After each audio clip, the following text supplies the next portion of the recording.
Hi, Claudia Potamkin for GenConnect.com here at BlogHer 11. I'm sitting here with Susie Heilman, aka Ashleigh Burroughs.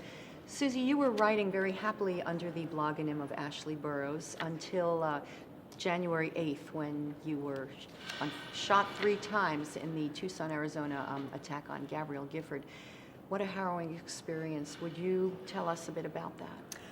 I got up in the morning and took my 9-year-old friend to shake her congresswoman's hand, and we were very excited about her hot astronaut husband and the fact that she accessorized, and we were going to have our picture taken, and then there was a gunshot. And Christina died, and I was shot in the chest and in the butt and in the leg, but I lived, and it rocked my world, changed my life. I can only imagine. Well, your blog is very articulate and compassionate about the journey that you've been on, and it's many months now, but still a relatively short amount of time. So I know there's been a tremendous amount of rehabbing, and you've been very brave. Can you tell us a bit about that, how that's been for you? I was fit going into it, so I think it was perhaps less physically daunting, but emotionally it's been really very difficult. It's hard there's a big ball of sad that lives over here for me. The rehab is intense. Rehab hurts. It's frustrating. It's not a linear progression. It's like going upstairs, I think about it. And sometimes the risers are higher, and sometimes the step itself is longer.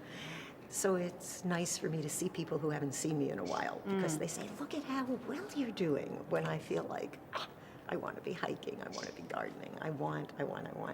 But I'm here to see the sunrise every day, and it doesn't get better than that. Oh, that's so beautiful, Susie. We were chatting earlier before the interview, and you were talking about you have such a positive attitude and that you love to garden, and you wanted to do the yoga lotus position, and all of that spirit and heart that you have. What words might you be able to share with some folks that might be rehabbing from life-threatening and lifestyle-threatening accidents?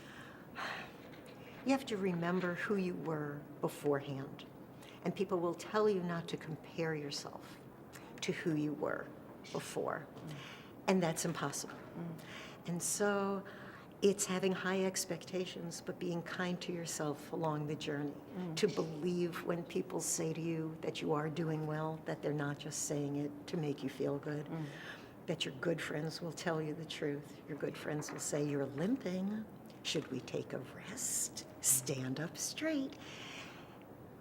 The challenge for me has been not to get aggravated, but to say this comes from love, and to stand up, to do my exercises, I have the spirit of a 9-year-old sitting on my shoulder every day, and she laughs at me when I get tired, and I laugh back and I keep moving.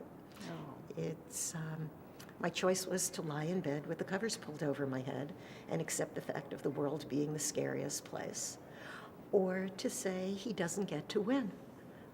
I was in the right place at the wrong time. I was doing the right thing. I would do it again in a heartbeat. And Christina would come with me, and her mother would send her with me. And that's where I go. I'm not to blame. This happened to me, but it doesn't need to define me. I look for who I am inside. Absolutely. Thank you. Those are very inspirational words that I think we can all take home. Susie, thank you so much for being with us. You're welcome. And to learn more about Susie and her words of wisdom, of which there are many, and Ashleigh Burroughs' blog, tune into GenConnect.com and BlogHer.com. Thank you, Susie. Thank you.